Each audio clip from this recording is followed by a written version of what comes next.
بجد من انجح البسكوتات اللي ممكن تعملوها، سهلة وسريعة وبتدوب في البق من غير زبدة ولا سمنة. مكوناتها بسيطة وسهلة، وطريقة اعدادها اصلا حلوة ومسلية كده، وريحة المطبخ يا سلام بتبقى كده بتفحفح من الحلاوة. بجد بسكوت لذيذ جدا بيدوب في البق. هو بسكوت اليانسون اللي اكيد كلنا عارفينه، طعم وريحة ولذاذة وسهولة مفيش بعد كده. صلوا على النبي كتير وتعالوا نشوف احنا عملناه ازاي. بس قبل ما نبدأ الفيديو يا ريت تعملوا لي لايك وتشتركوا في القناة بتاعتي لو لسه مش مشتركين. انا اسمي خالته هند. صلوا على النبي عليه الصلاة والسلام. دول 3 كوبايات من الدقيق الابيض العادي، عليهم رشة من الملح. هحط عليهم كمان 3 معالق من اليانسون، 3 معالق من بتاعة الاكل اللي احنا بناكل بيها الرز. وتقدروا تطحنوه وتقدروا ما تطحنوش. انا هنا ما طحنتوش لان هو كده بيدي كده قرشه ولذاذه حلوه كده تحت السنان، والواحد بياكل كده بتحس باحساس كانك بتاكل سمسم او حاجات من دي. فانا ما بحبش اطحنه بصراحه في البسكوت. حطيت كمان كيس من كيك شيف وقلبتهم كده وركنتهم على جنب. دي المكونات الجاف. هدخل بقى على المكونات السائلة. طبعا البسكوت اليانسون زي الكيك بالظبط، نفس التكنيك، بس البسكوت اليانسون ما بيتحطلوش اي سوائل او لبن او زبادي او الحاجات دي. المكونات السائلة عندي 4 بيضات وبدرجة حرارة المطبخ، عليهم كوباية من السكر، كوباية من الزيت، وكيسين من الفانيليا. وهقلبهم، هفضل اضرب في البيض كده لحد البيض ما لونه يفتح ويديني فوم خفيف كده. هتشوفوه دلوقتي. صلوا على النبي عليه الصلاة والسلام. يبقى قلنا بسكوت اليانسون نفس التكنيك بتاع الكيكة، بس ما بيتحطش عليه سوائل لبن او زبادي او عصير او الحاجات دي.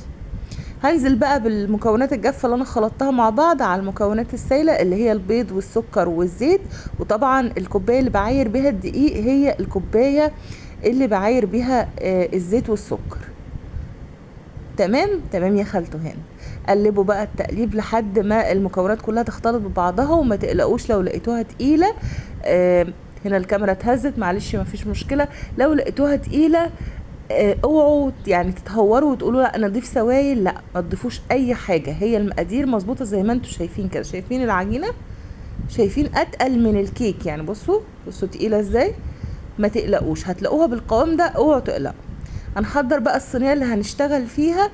الصينية المقادير دي اخدت صينية مقاس 30 اللي هي المربعة اللي انتوا شايفينها دي. تقدروا تعملوا في صينية مدورة لو ما عندكوش صينية مربعة عادي يعني، مش هتفرق. ودهنتها دهنة حلوة كده من الزيت.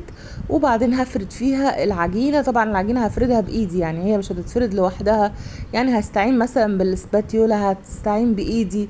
المهم ان انا هفردها واسويها في الصينية. سهل قوي.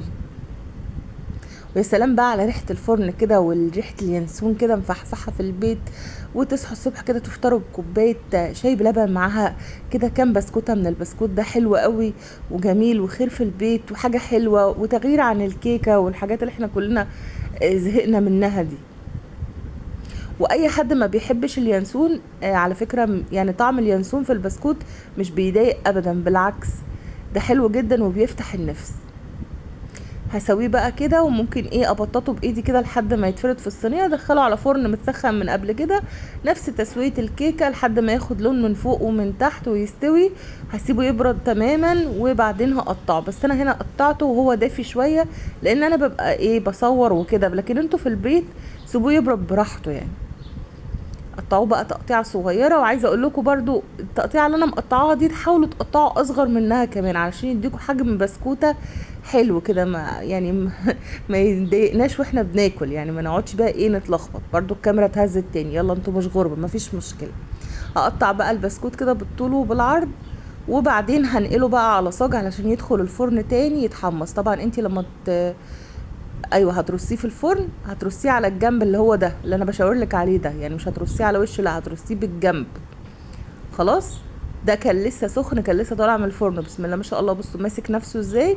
لكن انتوا في البيت بقى علشان ما بتصوروش كده فهتسيبوه لحد ما يبرد تماما يعني. بيطلع بكل سهولة مع انه كان لسه سخن لسه طالع من الفرن. اهو رصيته في الصاج، هدخله بقى في الفرن يتحمص. حمصوه بالدرجة اللي تحبوها بقى، انا حمصته بالدرجة دي، براحتكم عايزين تعملوه افتح اغمق اللي يريحكم. حلو جدا وسهل جدا، جربوه وقولوا لي رأيكم في التعليقات، يا رب يعجبكم. صلوا على النبي كتير واعملوا لايك للفيديو، تعليق حلو منكم واشتراك. مع السلامة.